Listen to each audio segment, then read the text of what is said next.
The very word secrecy is repugnant in a free and open society. The dangers of excessive and unwarranted concealment of pertinent facts far outweigh the dangers which are cited to justify it.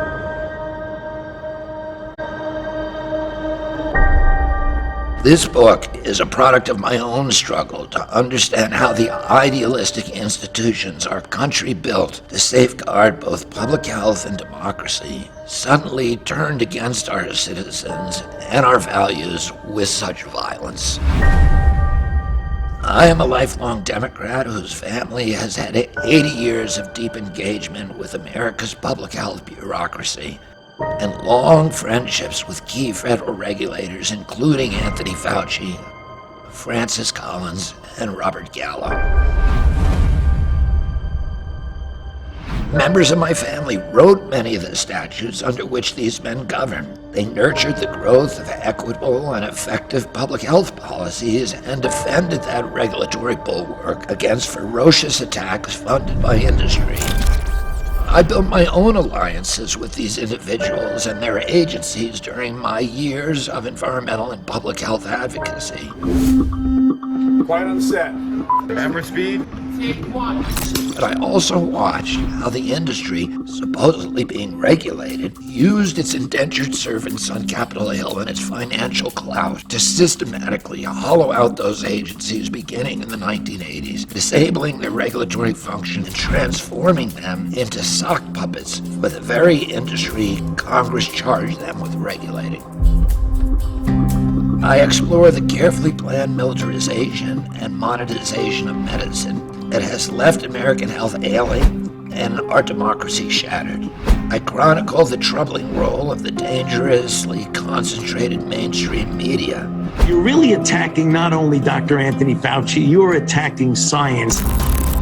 Big tech robber barons, the military and intelligence communities, and their deep historical alliance with Big Pharma and the public health agencies. The disturbing story that unfolds here has never been told, and many in power have worked hard to prevent the public from learning it. The principal character is Anthony Fauci.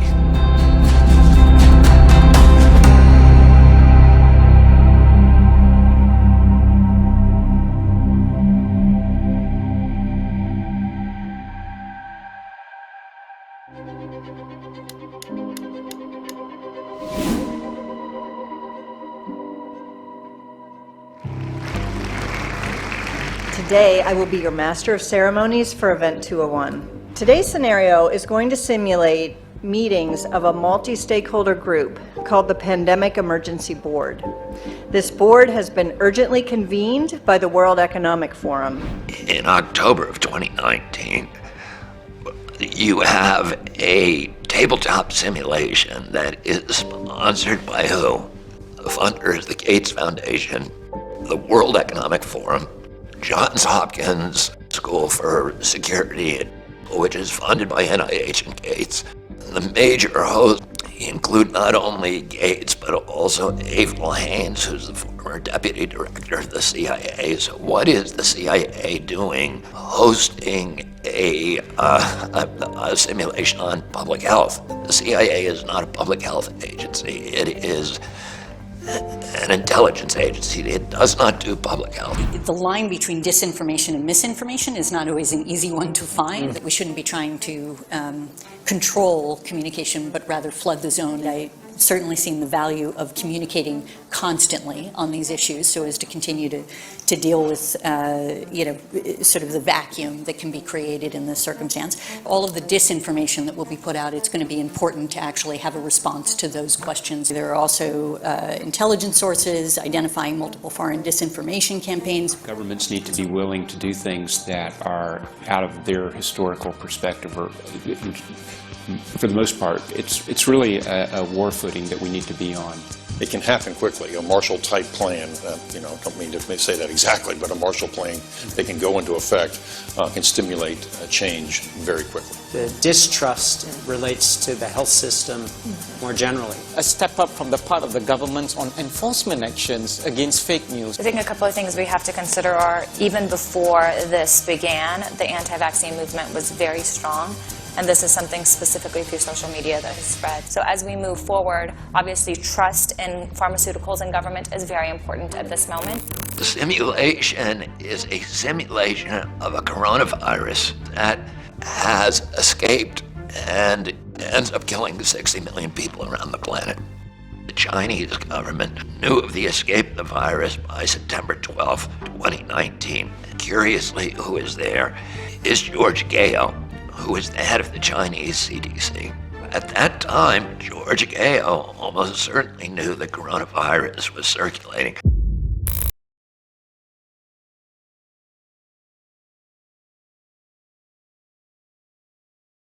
Infected people got a respiratory illness with symptoms ranging from mild flu-like signs to severe pneumonia. The sickest required intensive care. Many died. It's spreading rapidly throughout local communities. International travel has turned local epidemics into a pandemic spanning the globe. There are now more than 30,000 reported cases. Experts warn this may be just the beginning of a global problem. More than half of the recognized cases have required hospital care, creating a huge strain on healthcare systems. The fatality rate is about 10%. Because it appears the virus is readily transmitted through the air from person to person, essentially all people are susceptible. Experts agree unless it is quickly controlled, it could lead to a severe pandemic, an outbreak that circles the globe and affects people everywhere. 2 to 4 times more lethal than the 1918 influenza pandemic, the worst pandemic on record. Even so, some people only exhibit mild flu-like symptoms, not requiring treatment in a hospital. Alarmingly, those people are able to walk around and spread the virus, not realizing they are doing so. Even worse, international travelers have been arriving at their destinations symptom-free, but within a matter of hours, becoming ill. Travel-related cases have blossomed into outbreaks in a number of locations and have quickly grown faster than health authorities could respond and contain them. I'm joined by immunologist Dr. Yubani Bello and Dr. Rhea Blakey, an epidemiologist, both highly respected in their fields.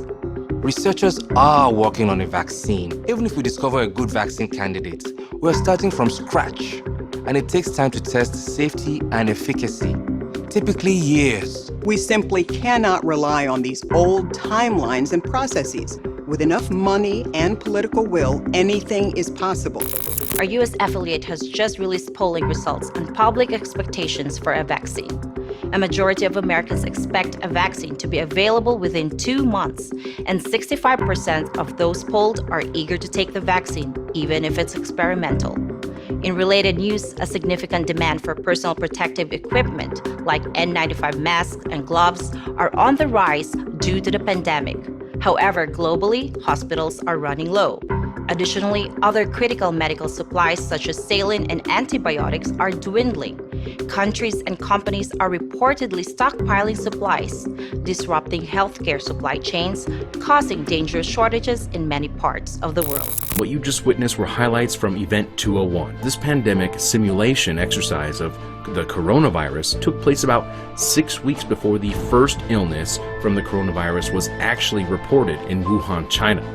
Now, this simulation also includes news reports, which were fabricated just for this exercise.